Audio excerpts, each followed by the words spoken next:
everybody doing? This has been a fabulous conference today, and I'm glad to be here. I have been looking at this term wayfinding on my blog on Huffington Post, and it turns out that the ancient Polynesians had a task to do. They wanted to sail the Pacific Ocean, and in doing so, that turned out to be a challenging task, but they used wayfinding. They used what was around them. They made the observations they could make. They watched the birds, they watched the currents, and lo and behold, they may have made it all the way to the west coast of what is now the United States. So one of the things I want to emphasize today is the idea to be observational, look around at what's happening, not only in your classroom and your community, but just generally. So I was flying in on Sunday afternoon with my family. We came in through Chicago on Southwest to LaGuardia, and there was a 4-year-old, and the 4-year-old was across the aisle from me with Dad's iPad. And I noticed that this kid is swiping, he's using the iPad, he's looking great, and I said, Dad, he really is good at that. He said, yeah, he learned to read on the iPad. So, you know, the conversation about digital natives, my argument would be that we're past digital natives to mobile natives, and we're going to have to get ready for that. This was my dad in the 1950s, proudly standing in front of his old Buick, and what I want you to notice is the newspaper that was under his arm, actually 2 newspapers, because this was an era in Chicago where there were 4 daily newspapers, and they all came into my house.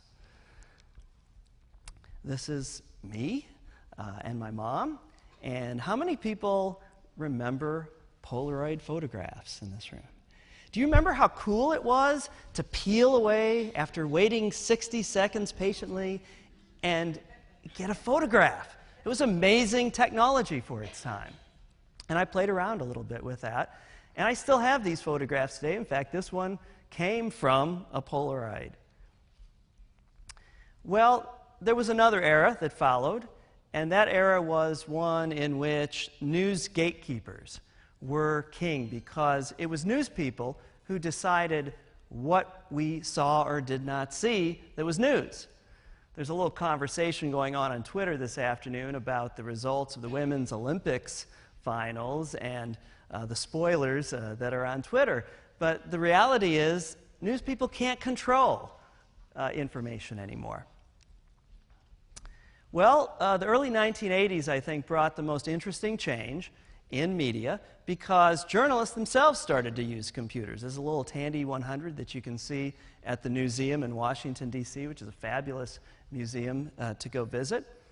Didn't do a lot, but it was a basic word processor, and you could hook it up to a telephone coupler and, lo and behold, send news stories into the newsroom very quickly. This is me in the early 1980s as a radio news reporter with my friend Susan, who's now in Chicago. And she shared this photo that I didn't remember, but she shared it on Facebook.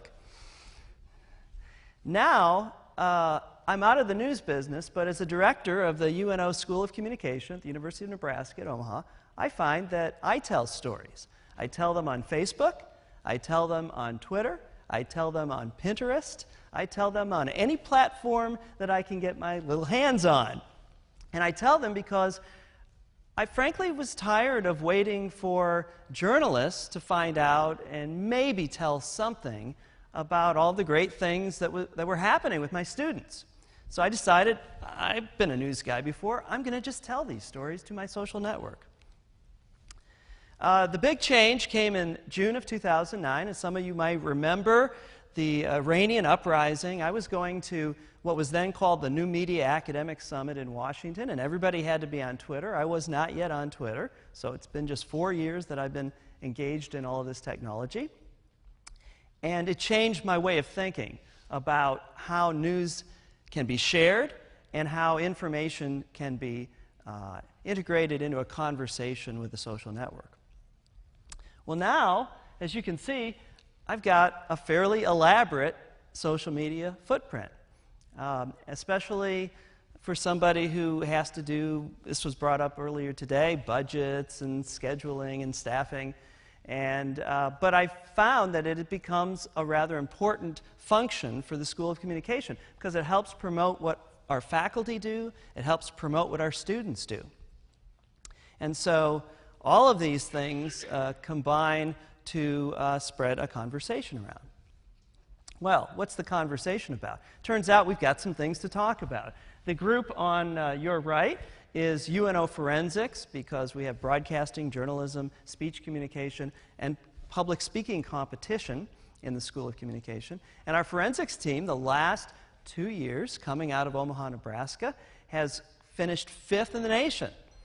And it's hard to get media coverage about what a great story this is, because the team is about half the size of the top 4 teams in the nation. But they compete at a very high level. We've had national champions.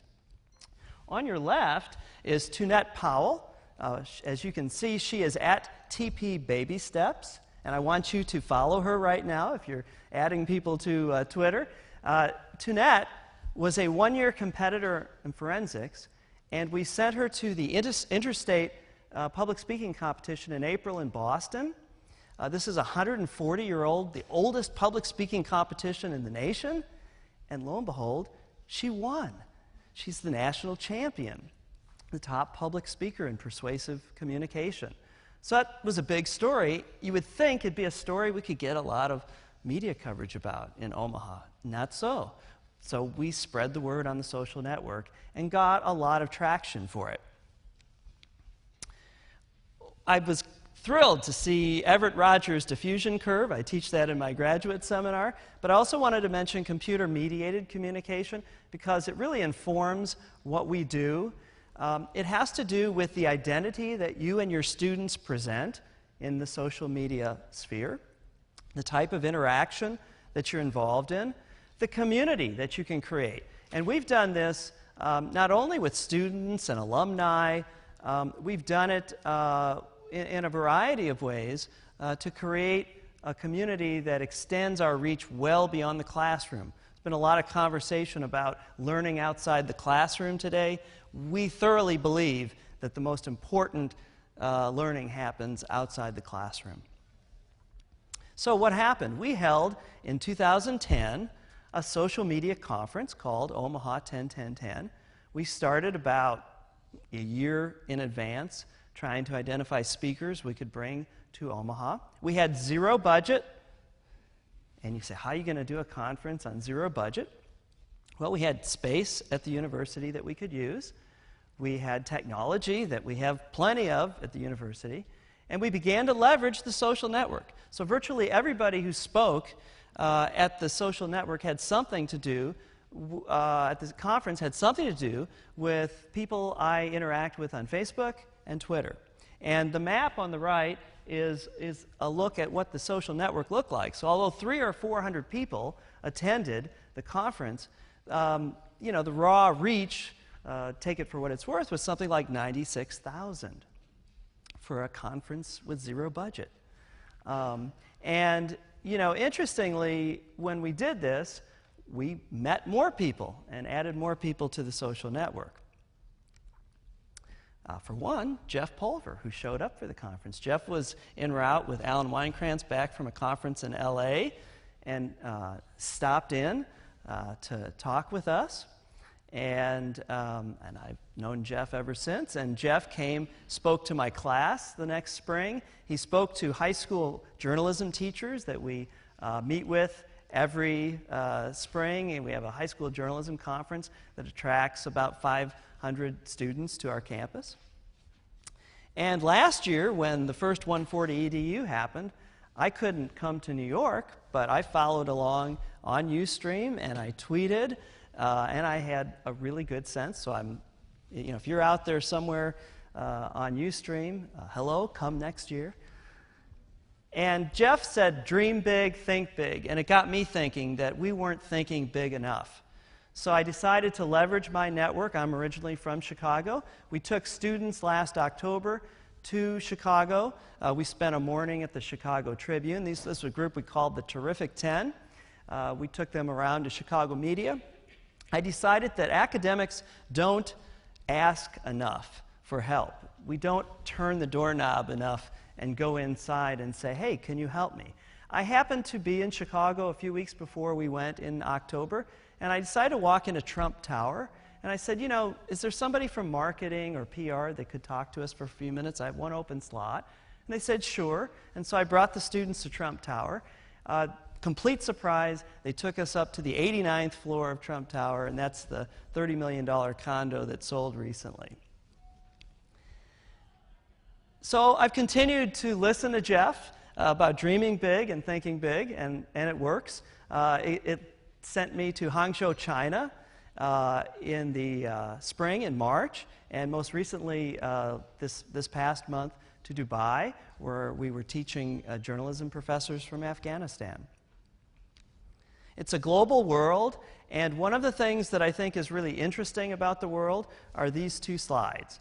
On your left, you will see, this is at the university that I was at in Hangzhou, you will see an Apple stand where students are looking at MacBook Airs and in amazement, you know, interested in how light they are, and so they're outside looking at those.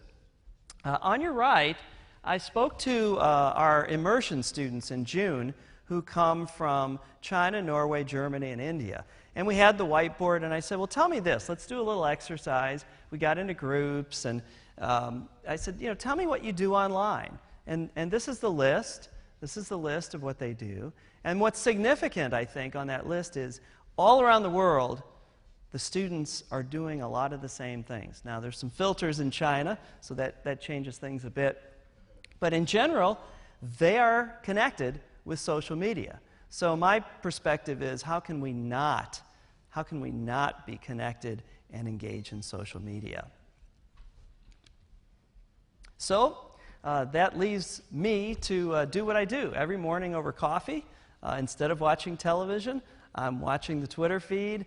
I'm catching up on what's happening on Facebook. We have about 5 different platforms basically to work from. We have a UNO School of Communication page on Facebook. Like it if you'd like. We have about 600 people, a lot of alumni on that page. And what I've found is that our current students and our alumni have very interesting stories to tell. They're doing interesting things. And so I'm helping these folks connect. There was one point that I want to respond to in closing. There was this whole conversation this morning about how, you know, there's the critical thinking thing and there's what business wants. I'm going to take a little different approach on this. I'm going to say, I think we can do both. I think we can serve what business wants and also do the kinds of things that educators know are important, such as critical thinking. And I'll say this from experience in an example. We typically, with our public relations students, have been placing them in public relations and advertising firms. In 2009, our chapter was the top PRSSA chapter, the Public Relations Student Society of America chapter in the country. And that was what we thought we were doing. Just like in the old days, we were placing broadcasting students as radio and television reporters and newspaper journalism students as newspaper reporters. We still place a few of those students into those kind of positions, but among our 500 or so majors, most of them are going into other fields. They're doing it because every company, as my friend from New York, David Matheson, likes to say, every company is a media company. Every person, we are all, in a sense now, our own media identities out there. And so what we found was once we trained students to do these kinds of things, they are in high demand. They're critically thinking, they're problem solving. The PR students have 15 clients at a time and they're out there doing the work. And now they're starting to get hired at companies other than public relations firms. So we have a huge construction company in town. They've hired 3 students, 2 who have already graduated, 1 who hasn't even graduated yet, because they want students who can think through a presentation, make great presentations, and help make the pitch for more business. So I appreciate being here. I'm looking forward to the rest of the conference. Thank you.